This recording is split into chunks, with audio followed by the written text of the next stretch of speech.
This is Teachers Talk Radio, and you are listening live. Good evening and welcome to the Late Show on this late Monday. Tonight we are discussing nurture groups with our guest Katie Murray, an expert nurture group teacher. What are they? How do they work? How would a school go about setting them up? And how can nurture groups benefit some of our most vulnerable students? We'll find out soon. This is Teachers Talk Radio, and you are listening live. Tune in live at ttradio.org, or to join in the conversation, download the Podbean app and search Teachers Talk Radio. Follow the hashtag TTRadio. Tune in, talk it out with Teachers Talk Radio.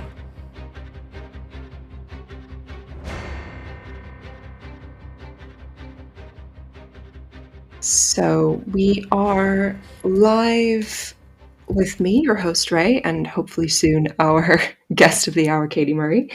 We are talking tonight about nurture groups. So this is a topic that is particularly important to me, having been in a school previously that had these nurture groups, but I'm putting that in quotation marks because since moving to a new school this past September, I've experienced what an actual nurture group really is, and it is not necessarily what you may have been told.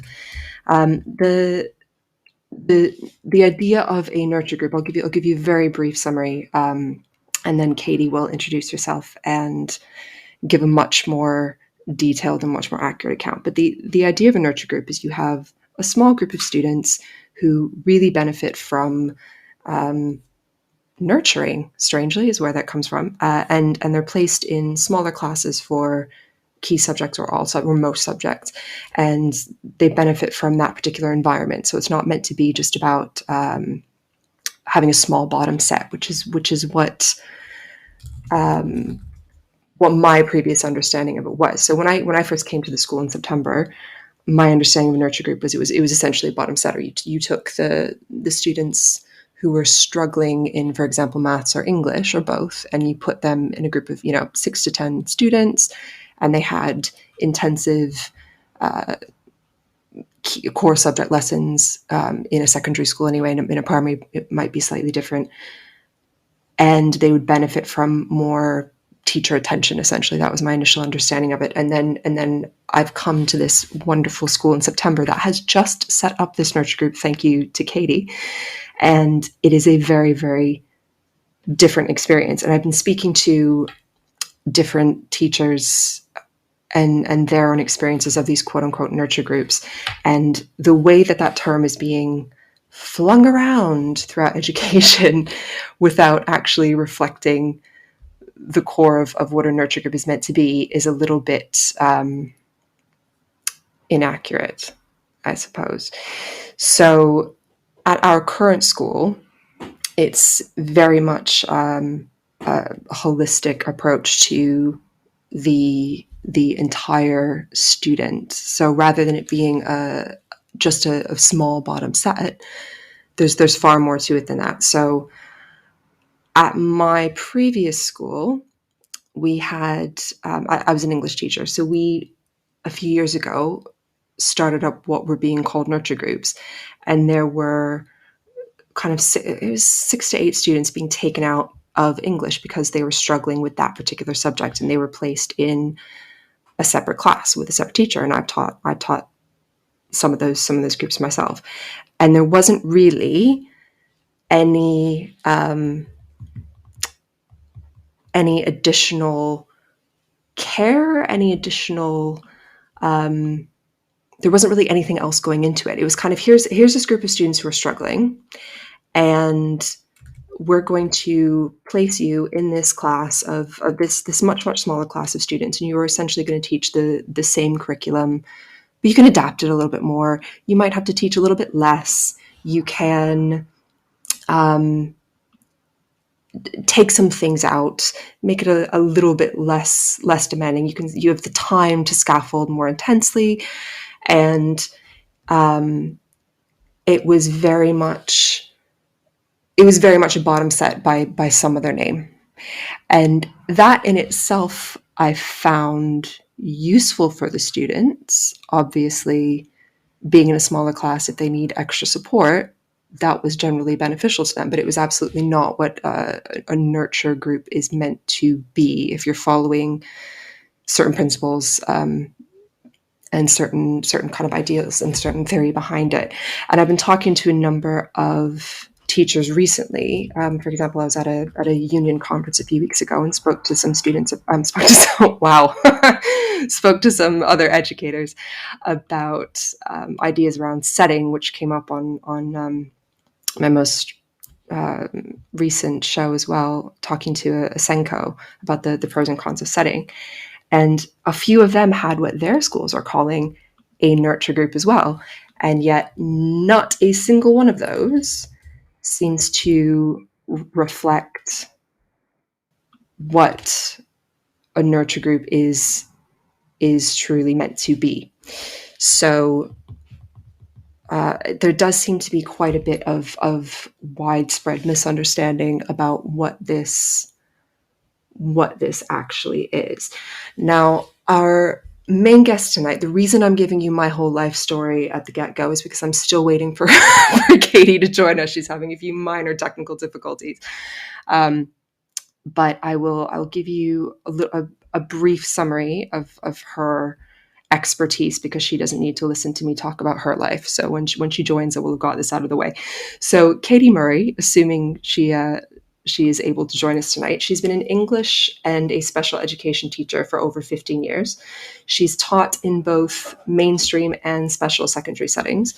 In 2017, she completed her MA in Special and Inclusive Education at the University of Nottingham, where she was awarded a Postgraduate Academic Excellence Award. Her research interests are young children's experiences of learning to read, the emotionality of the reading experience, and the holistic practices that benefit children learning to read. Katie has also had articles published on the experience of learning to read, so she is definitely well qualified to discuss how to help students move forward in the reading, how to kind of speed up that process and hopefully close some of the very, very, very wide gaps that we're seeing at our school. I work with Katie, obviously. We work at the same secondary school in the East Midlands, and she has managed to, with the very immense support from our senior management and the school leaders, she's managed to set up an entire nurture group from scratch based on actual research and theory, and she's managed to make this work. She's built it up with the support of the SEN department and with the amazing TAs and LSAs, and in our wonderful school, she's kind of built it up from nothing. So I do want to hear about how she's managed to make that happen. So she says she is currently a nurture teacher, is how she defines herself, and she's enjoying putting all of this research, this immense research that she's done throughout her career, putting it into practice, developing this brand new nurture provision. So one of the things that would be really, really great is because there's some listeners who seem eager to contribute already. It would be really great if we had some other comments, some anecdotes, some experiences, some positive or negative experiences, I suppose, of this nurture group situation and how it is or is not working in other people's schools. I think that would be really interesting to hear from, as well as from Katie herself. So I'll try and summarize this. Again, she's working through the technology. We're going to get there one day, guys. So one of the things that Katie told me, and I'll have to summarize this for her when she arrives, is that when she came to see the school, because this our school, it's a comprehensive secondary school, and it's in a rather deprived area, and in a kind of generally more deprived area of the country, I suppose. And she said that when she joined, it what struck her is the particular needs of our students, and that they were not. I mean, she'll probably phrase this a different way, but I think she probably felt, because we all feel, I think, on a day to day level sometimes that for certain students their needs are just not being met in a mainstream school. And in our particular school, just to give you context, we do not set students in English for Key Stage 3 or Key Stage 4, which is, I think, highly unusual. And again, we'll welcome comments to the contrary, but I've never worked in a school before that does not set students for English at Key Stage 4. Maths is mixed in year 7, and they then set students afterwards, and I do believe they remain in sets. So it's hard for students who are significantly below expected ages to fill a gap, and it puts an immense pressure on the teachers trying to teach those mixed ability classes when you have students who are so far behind. And Katie has just joined us. Absolutely wonderful. Katie, I'm just summarizing the context of our school, so everyone has a kind of general picture of subjects where we do and do not set, and the gaps, like the situation that some of these students are in. And in addition to the academic gaps, because of our location and the socioeconomic situation, there are obviously a number of other factors that are very significant in an inner city school. So all of those, oh, hello. So all of those things are definitely, I think the problems are reduced, and the students are hugely helped by the presence of this nurture group. And since being at our school from September, I find it really difficult to imagine a school that doesn't have some version of, even if it's not a true nurture group and it's only a nurture group in quotation marks. I feel like something is better than nothing. And the idea that there's so many schools out there that don't have any kind of attempt at this provision is concerning in my mind. But anyway, that's 10-12 minutes of context. Katie's joined us, so I've already read out your bio. But do you want to just introduce yourself briefly and give us a bit of a summary of what a nurture group actually is? Because I've said some things that are wrong, but can you tell us what a nurture group really is? Yeah, sorry about that. I have had a few technical issues. Not a problem. Hi, I'm Katie. What a nurture group actually is. I think I really love just what you said at the end there, that since seeing our nurture group, that you can't imagine how a school doesn't have one. And it's really interesting because I've just been doing more reading about Nurture Plus, and I'm thinking, we need much more nurture than we already have, in terms of the impact that it has. So what is actually nurture? So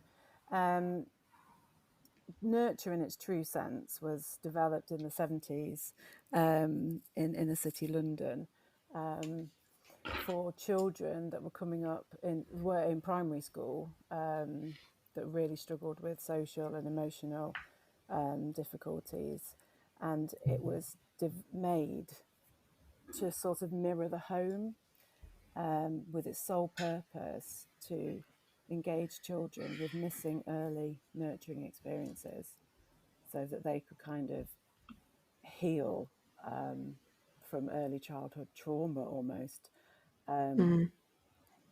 to then make them be able to learn. So it was like this sort of, and you were only in there for 2 terms. So it was yeah, really, really, really quite powerful reading. So I did all this research before I started in September, and I was just blown away by the power of it and the sort of the healing element of it. Um, I thought it was beautiful, um, but very, very different from what you call a nurture group in a secondary setting when you take it Yeah. right back to you know, what it was actually there for in the first place. But so much you can take from it. Um, so many of our children are missing those early childhood experiences for one reason or another, and if it's not been healed and soothed in primary school, coming to secondary, they are unable, you know, to keep learning. Yeah, and you mentioned, sorry, Katie, before you carry on, is there any way you can turn your mic up? It might be my headphones, Oh but you're a yeah. little bit quiet. Um, I'll let you try and sort that. And you mentioned to me as well when we were talking the other day about how all of this research, I think you said, was about students in primary schools, and that there wasn't really much out there in terms of secondary. Is that correct? yeah, that's correct. Yeah. Can you hear me? I can't. I can hear you. I can hear You you. can. It's just a bit quiet. So carry It's on. not. No, not much at all. From what I read, basically, it was take the principles and apply it to secondary school, but nowhere near the sort of amount of literature there is involved in putting it into primary, which makes sense because really, if we are nurturing and if we are giving children back those early childhood experiences that they haven't had so that they can learn, it does need to happen in primary. So Yeah. I can understand why there Yeah. isn't that in secondary, um, but it was very much, you know, extrapolate those principles, um, and make it fit your school. Um, Yeah. but So what did you I was trying to paraphrase what you told me the other day, in terms of kind of giving context to our school and what you might have seen as the significance of a nurture group in our particular setting at this deprived inner city school in the East Midlands in the center of the country. But what was it about our particular setting that made you realize the nurture group would be so valuable for our students? um, so first of all, primarily it was, I think, it was conceptualized because of the reading ages being so low. Right.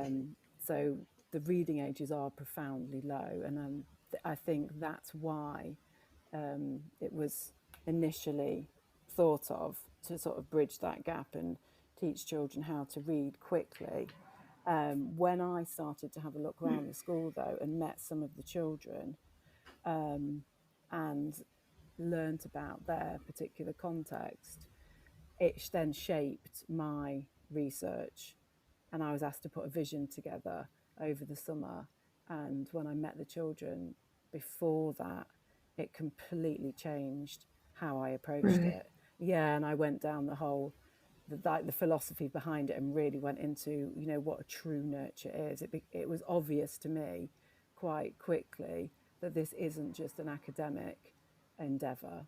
Um, this is much more than pulling up people's reading ages, because Yeah, because I feel like when I was on my 12-minute rant about what a nurture group is not, I kind of mentioned that I feel as though a lot of schools recognize, hey, we have a lot of students who are below expected, whatever the focus is, and we need to somehow focus on this core group, and we need to pull them up, and then we need to close the gap, and we need to do this. So let's just take the really low ones with the really low test scores, and let's just chuck them in a room in a smaller group and put a bog standard subject teacher in there who has no kind of specialist expertise or training, i.e. me, and get them to do, more or less the same thing, but in a smaller class, and then miracles will happen and they'll catch up and everything will be fine. But that is categorically not what a nurture group is meant to be, no, correct? correct. Yeah, Which is a that's shame, because that's what a lot of places are doing right now. Yeah, absolutely, absolutely. I mean, Yeah. taking it right back to the primary example of how it was initially conceptualized, it wasn't to do with academic attainment. It was purely children who had suffered in their childhood and therefore were unable to learn in a classroom because they were missing those essential components about early nurturing experiences. And your nurture practitioner, your nurture teacher was there to almost mirror that kind of maternal and parenting skills that you cannot separate from early cognitive development. Learning to read and learning to count is so entwined as a young child in being loved and feeling connected to and valued. Yeah, and I suppose even though you've obviously done exceptionally well to apply all of those primary focused um, details to a secondary setting, I suppose it's not really that different. I mean, Maslow's hierarchy is Maslow's hierarchy. That doesn't Yeah. change no matter No. how old you are. Like, you can't expect anyone, whether they're 5 or 15, to be able to learn a new maths equation if they haven't eaten in 3 days, Yeah. or they're trying to process some immense trauma that no one Yeah. should ever have to experience, and no one at home is there to support them with that. Absolutely. So Yeah. I can imagine that there are far more similarities and differences. And we in the in the English office today, I forget the exact context of this conversation, but it was something to do with how um, oh no, it was in a meeting.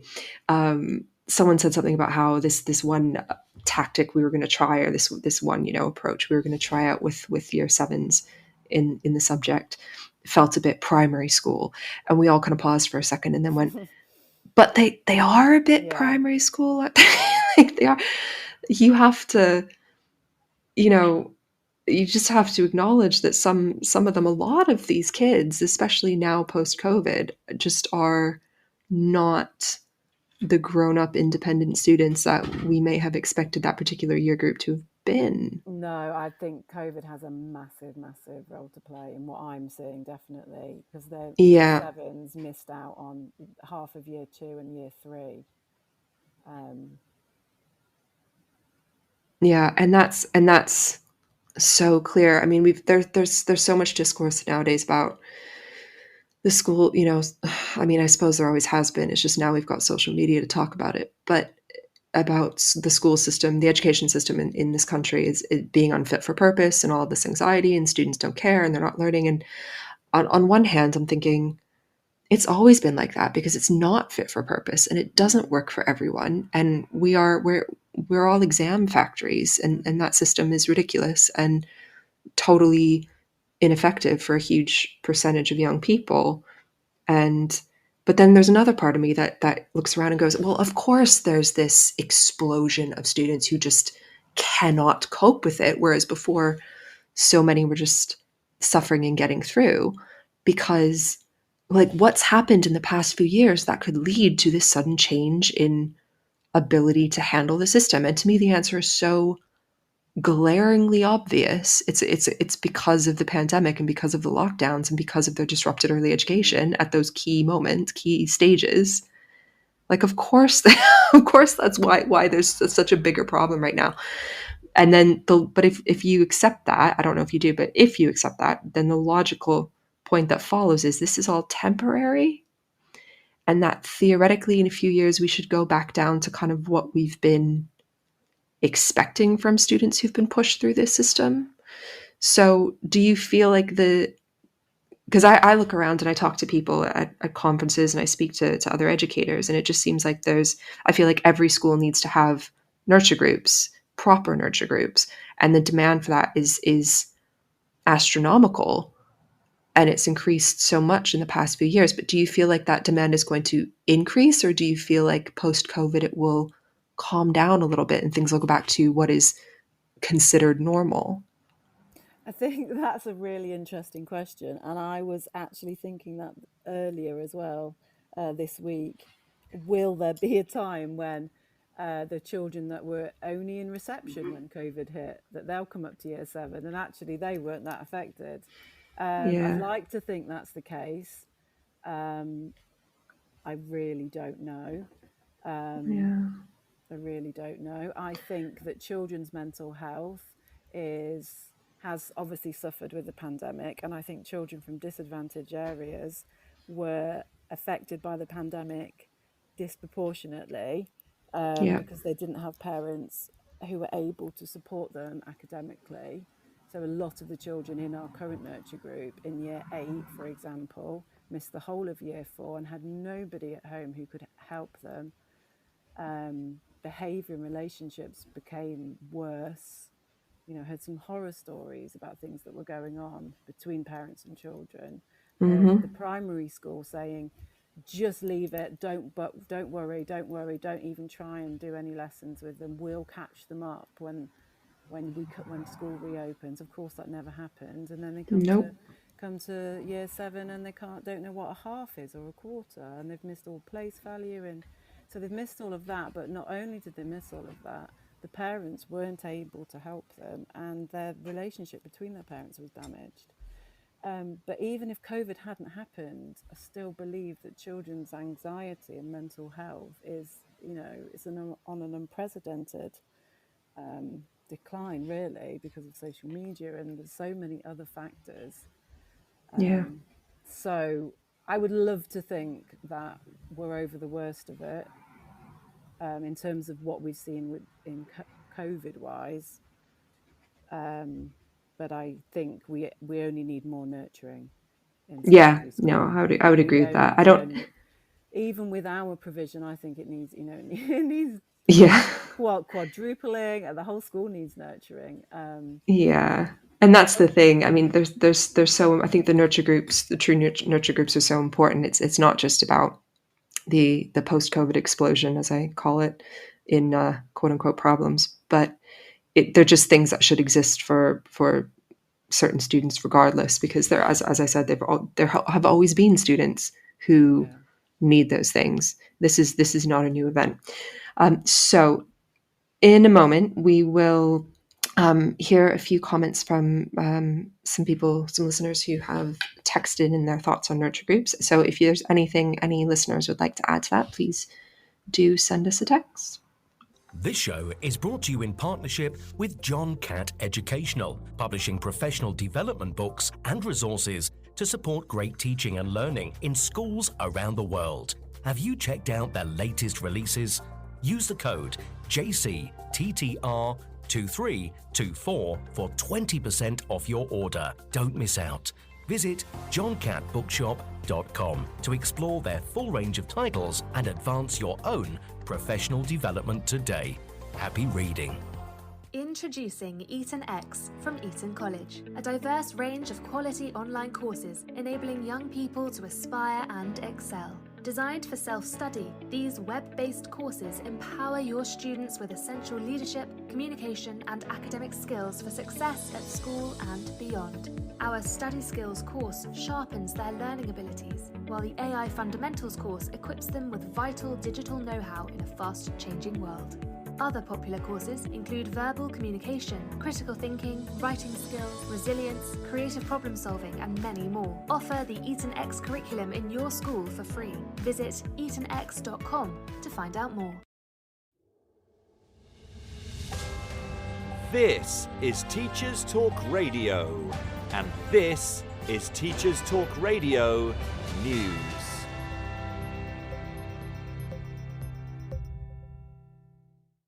The mother of murdered schoolgirl Brianna Ghey has spoken about the need for positive change and a lasting legacy for her daughter. Mrs. Ghey visited Westminster as part of her campaign for mindfulness to be taught in all schools in England. She commented on her Peace and Mind UK Facebook page that her focus would be to improve lives by empowering people, giving them the tools to build mental resilience, empathy, and self-compassion through mindfulness. She went on to say that she hoped to create more understanding for everyone.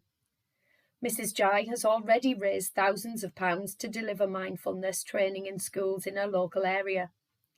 The Department for Education has said there were no plans to introduce mindfulness, but the RSHE curriculum included a strong focus on mental health, and that all schools had been offered grants to train a senior mental health lead by 2025.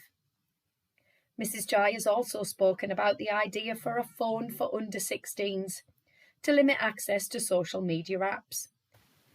The Children's Commissioner, Dame Rachel D'Souza, told the BBC that she supported the ideas and said more could be done to promote phones that are safe by design.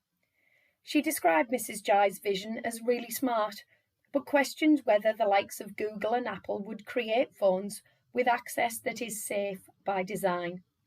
PM Rishi Sunak has stated that the new Online Safety Act is robust, but parents told the BBC how difficult it is to take away a smartphone from a child who already has one, whilst others described the pressure from social media as relentless. In Wales, the cap on university tuition fees is rising from £9,000 to £9,250 a year from September.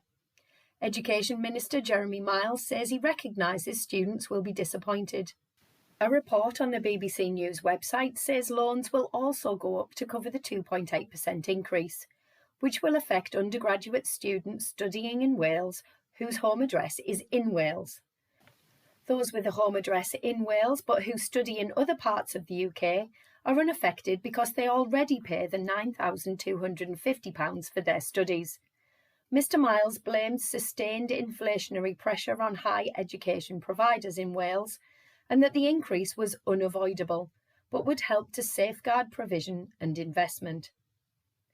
The Guardian reported on school finances with an article on findings that almost half of multi-academy trusts in England were in deficit last year.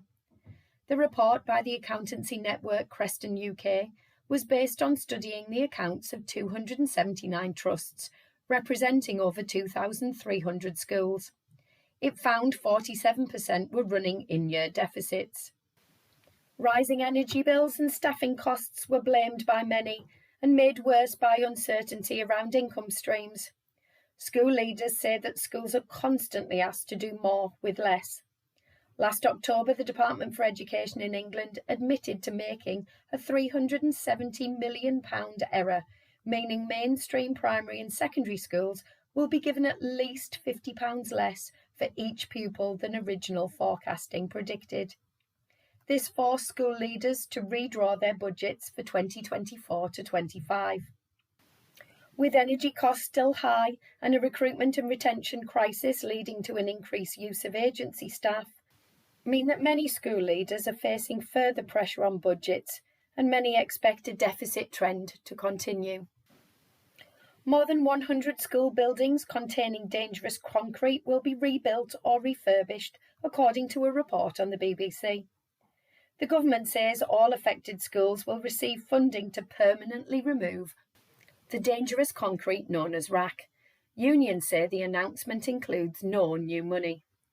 The 234 schools affected in England have reportedly returned to face-to-face learning, but many children are still being taught in marquees, portable classrooms, or in other off-site locations. Some pupils have not been able to access specialist classrooms for design and technology, as well as science labs and other specialist spaces. The government has been criticised for not making changes to exams for those affected.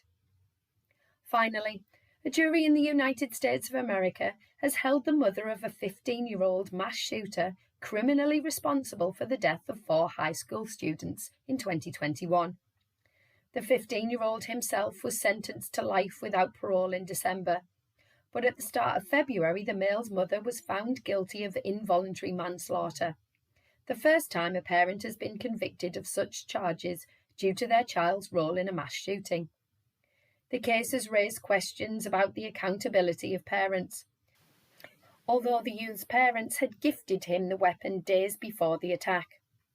Prosecutors also argued that parents had not paid enough attention to their son's declining mental health. US law generally only holds individuals responsible for their own actions, but this case appears to present some change. The schools where the shooting took place has also faced criticism for not acting swiftly when drawings of guns were found on the male earlier in the day of the shooting. Whatever the outcome of the sentencing, the case appears to be reinvigorating debate around the issue of parental responsibility alongside individual culpability. This has been your Teachers Talk Radio News with Jo Fox. So interesting, that last story there. Love to hear parents being, I don't want to say caught, being held to some kind of account or potentially being held to some kind of account. I feel like there's a lot of parental irresponsibility flying around, but that's a separate show. So we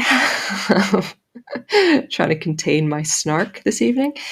So we have a few texts from some listeners. So the first one's from Megan, who we know, who you work with very closely. So Megan says, in the nurture group, so this would be at our school. If you're just joining us, it's a comprehensive secondary, inner city secondary in the East Midlands. So in the nurture groups, we start by meeting the students at their academic level, plug the gaps in their knowledge and build up from there. It's amazing to see how quickly the students can progress when they're met at their level, which is something that is so important. I remember using that phrase in my interview for this job, which is not a nurture teacher. But I remember saying, how important it is to meet students where they are.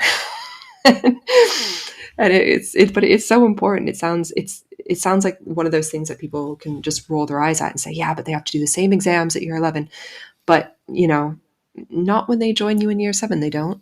And we keep having to remind ourselves with kind of the year group in general, but especially certain groups within that cohort, that you can't just raise the bar, 3 meters above their head and expect them to somehow meet it.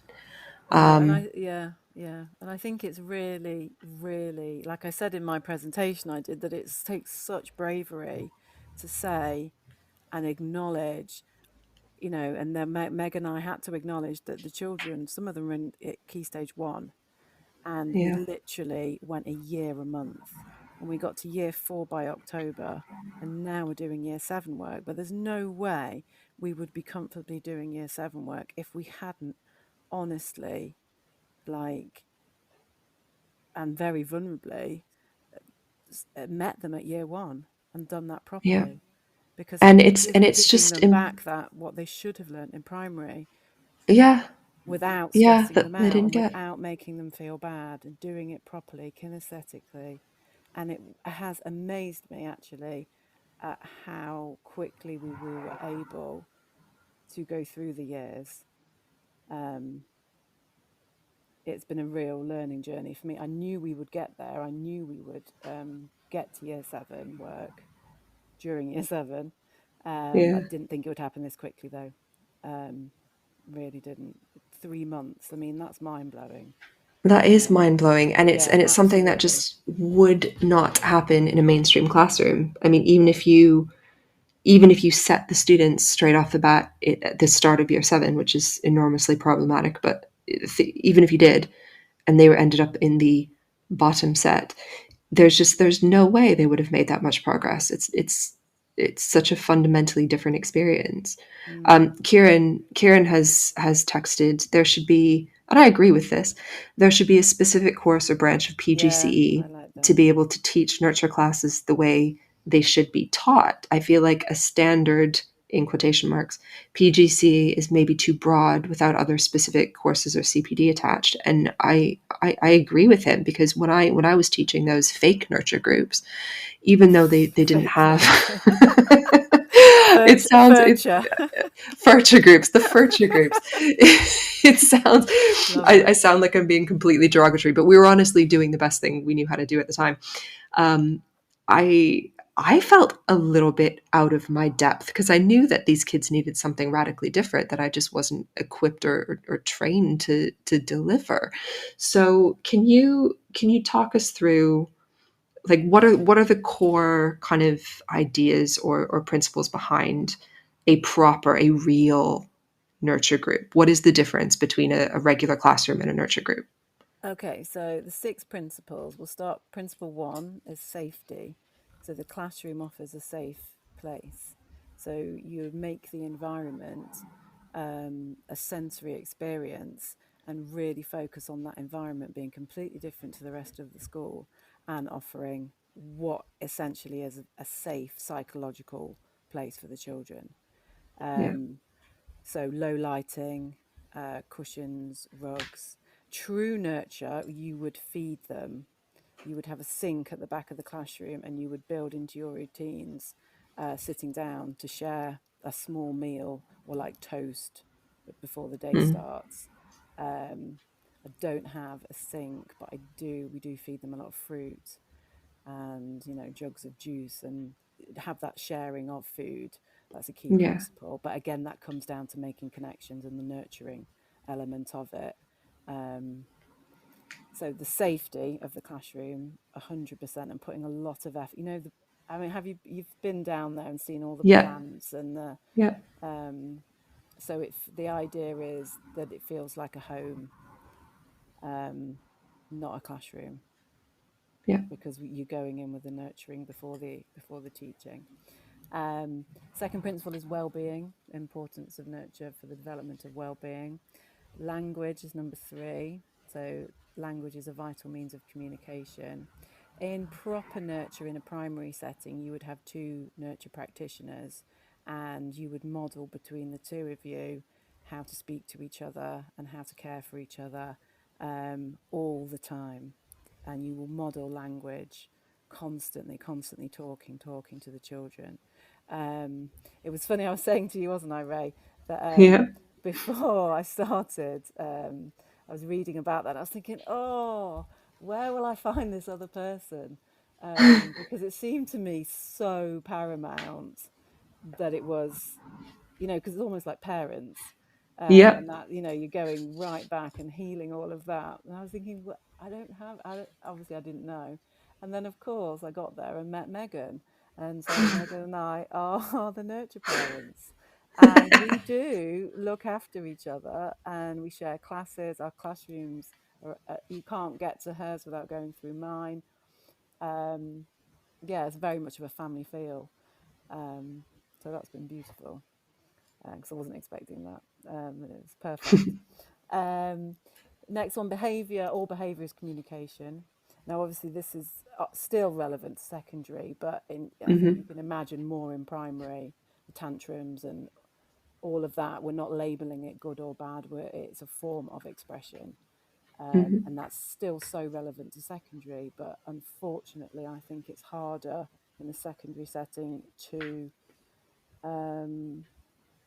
I think they get in more trouble for expressing Yeah. themselves in ways that they don't know. I think it's much easier at primary to pull that apart.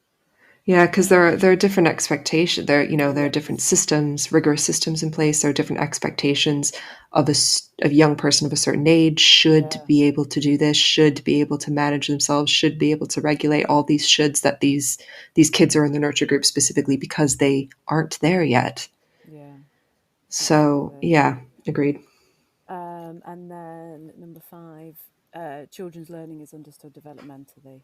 And that's what Megan and I were saying about meeting them exactly where they are developmentally, not where they should be.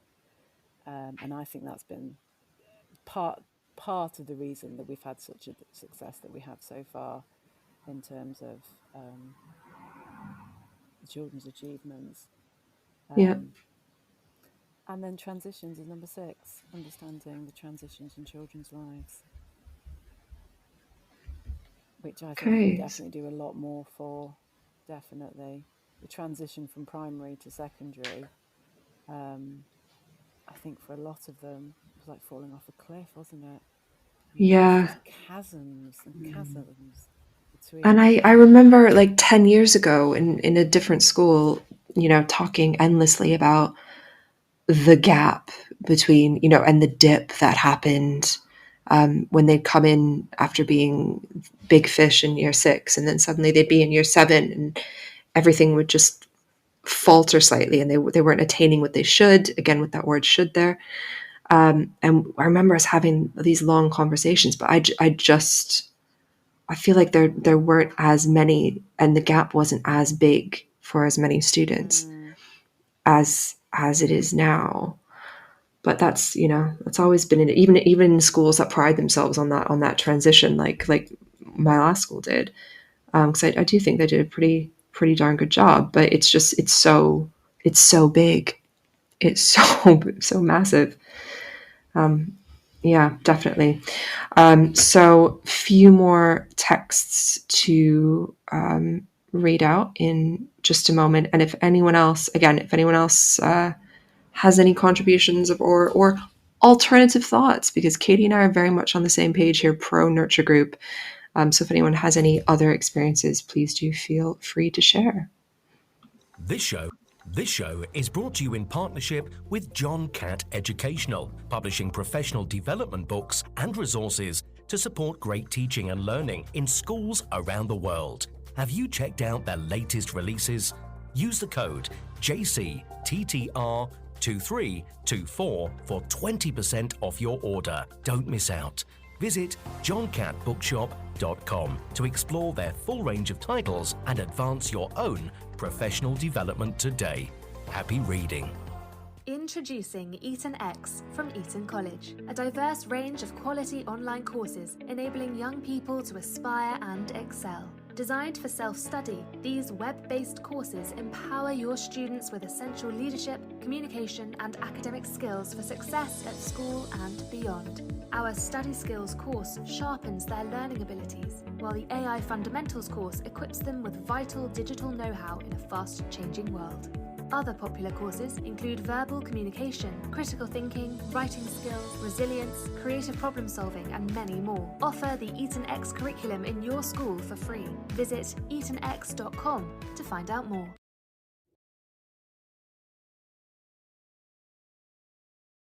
Question via text here. How can TAs help more in nurture classes? What do you think about that, Katie? Is there if you and Megan are the nurture parents, is there space for like auntie or uncle TAs in the 100%, room? yeah, absolutely. The more the merrier. So the kind of you would think that because there's only 5 students in the class that I wouldn't need a TA. I don't have a TA because I've only got 5 students and we're really short on TAs. yeah. But if there was enough money, I would hugely benefit from a TA, because even within the nurture group, there's nurture within nurture. Yeah. Some children need a one-to-one support, and you can just about do that if there's 5 of them. But the Endeavour program we have, where the 6th formers come in and help, that is invaluable to me. Yeah. So yeah, unfortunately, we'd need more money to have a TA in there, but it would make a huge difference. So I didn't realize that we had 6th formers going in and helping out as well. That's one of the things that they do. Yeah. So I have 2 6th formers that I guess they TA for me. They sit with their specific student that they work with in different lessons. Yeah, it's amazing. Oh, that's okay. Well, they're that's they're not there all the time. It's only on their free periods. no, they're not, and obviously qualified TAs are a different ballgame. But any willing, kind, helpful body in the room, I suppose, is can be useful. Absolutely, yeah. And again, Okay, it's I did not know modelling that. adult. Yeah. No, they're amazing. Oh. But the children do see them more as peers than adults.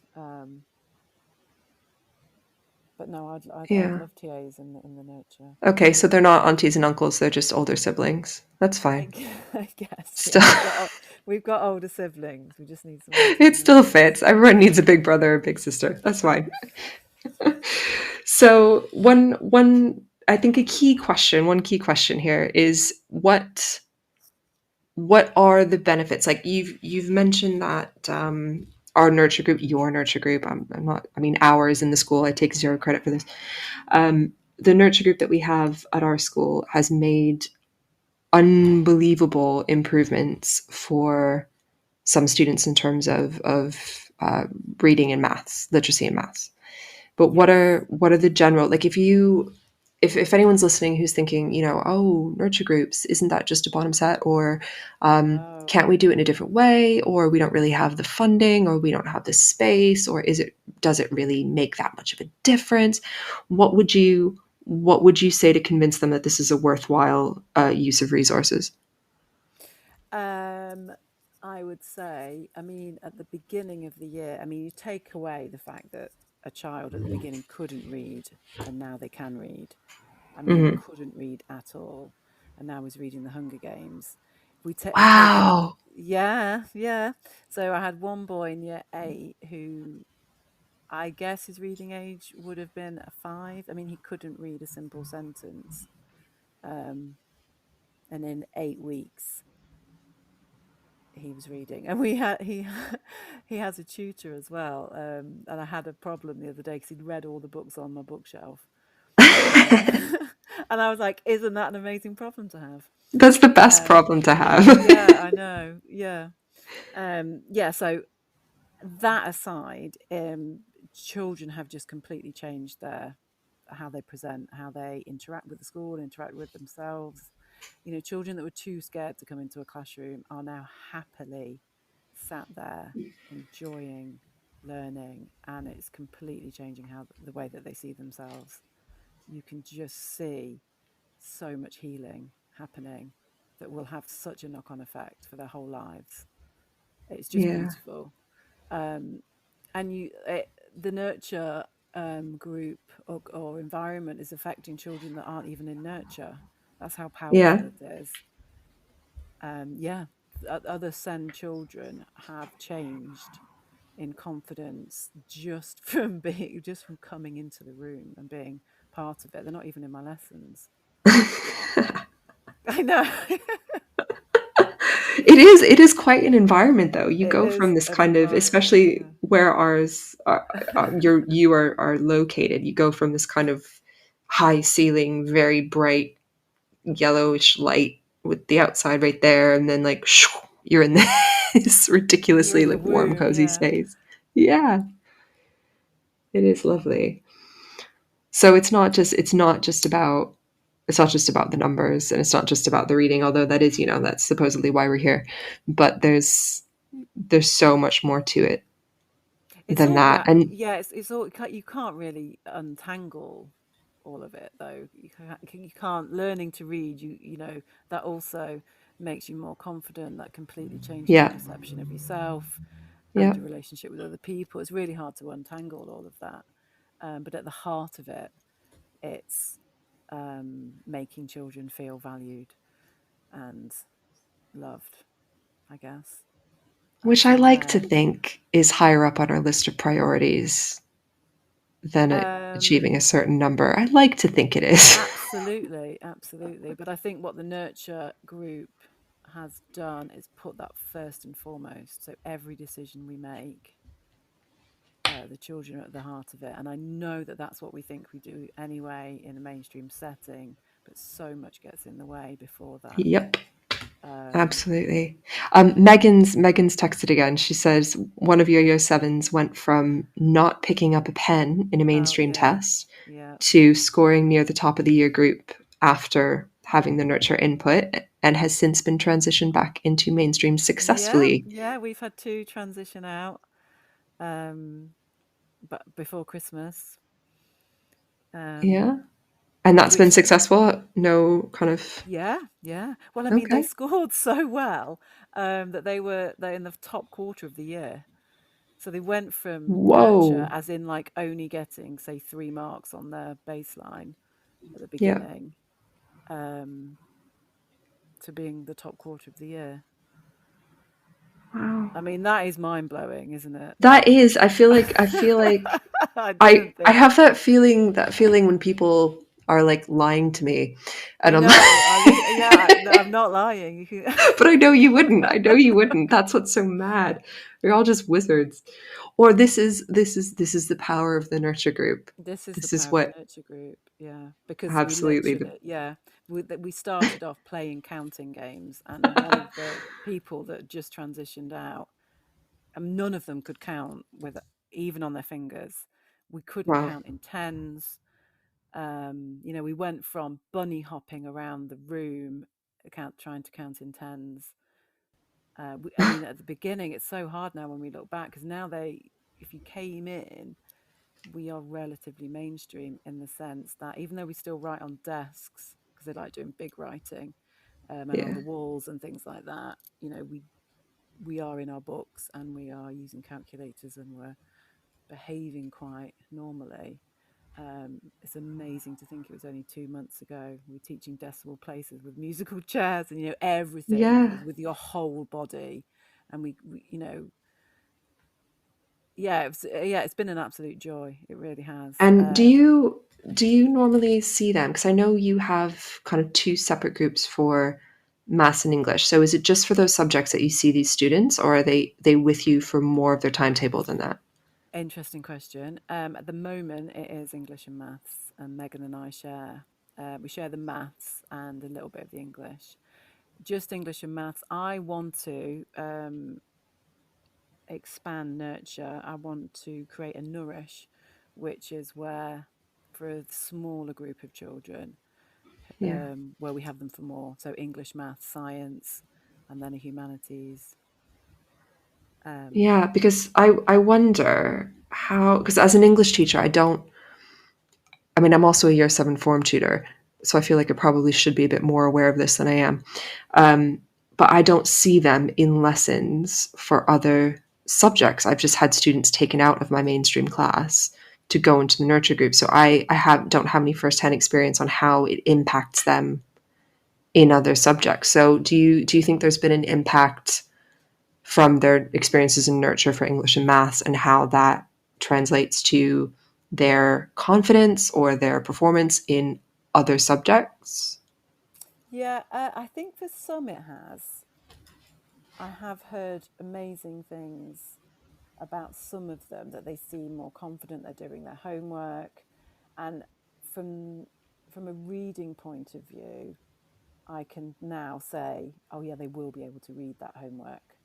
Yeah. Some of the children are not are struggling with the difference between their nurture lessons and then their mainstream lessons, Yeah, because that and that say that to us, did jump out at me as a can I have possible nurture for history? concern. Can I have nurture for science? Why don't you do Yeah. science? And again, those were the children that I pegged for my nourish. Yeah. Doesn't exist. I've made it up. But it's something I used to do. But that I had, if we had a nourish curriculum, they would be on it, Yeah. because they need, Yeah. different things in their soil.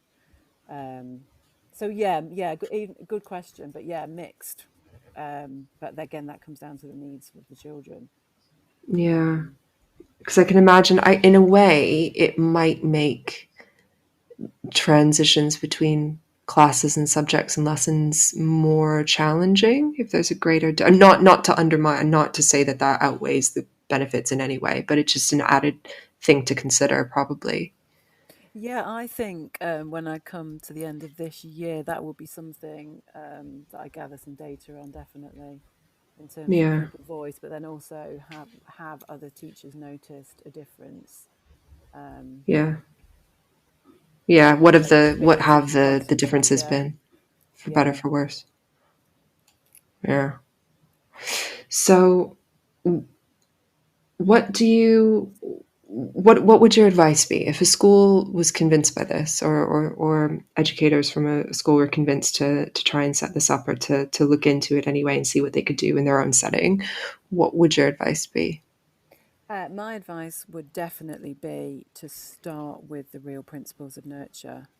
Do your research, do your reading, find your vision, like where you really want to go with it, depending on the demographic of the school. Because, for example, if you were in a different environment, in a more affluent area, you might have less sort of social issues to contend with. So I would say it needs to really, really reflect the demographic of your school. Yeah. But definitely do your reading, because it totally changed my whole perception of what nurture was. and then pick out what suits your school.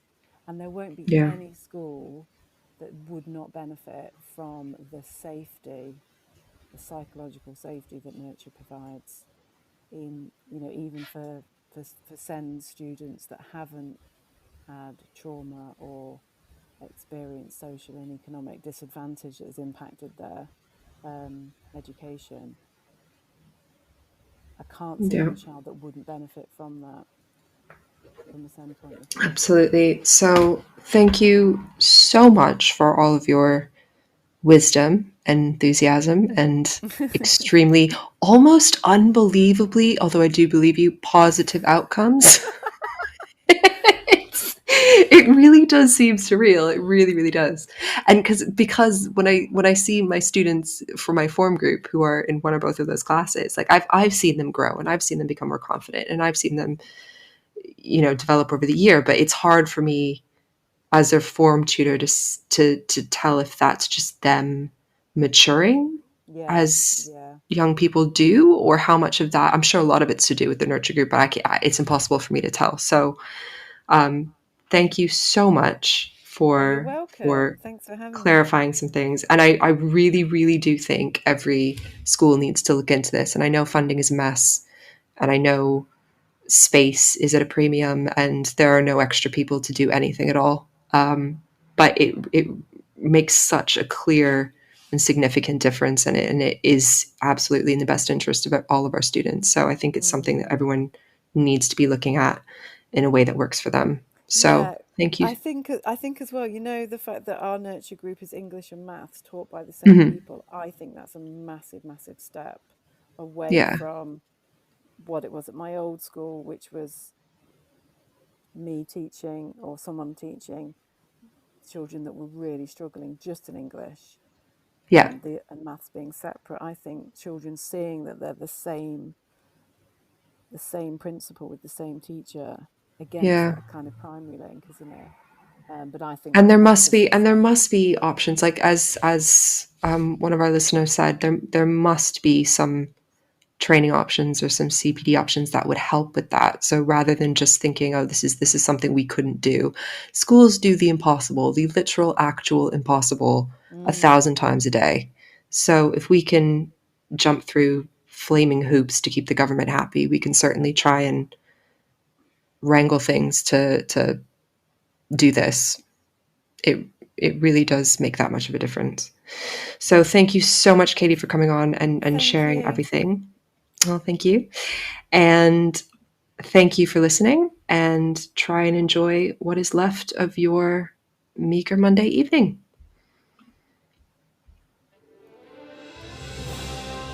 You've been listening to Teachers Talk Radio. Tune in live and listen back at ttradio.org. We look forward to hearing from you next time on Teachers Talk Radio.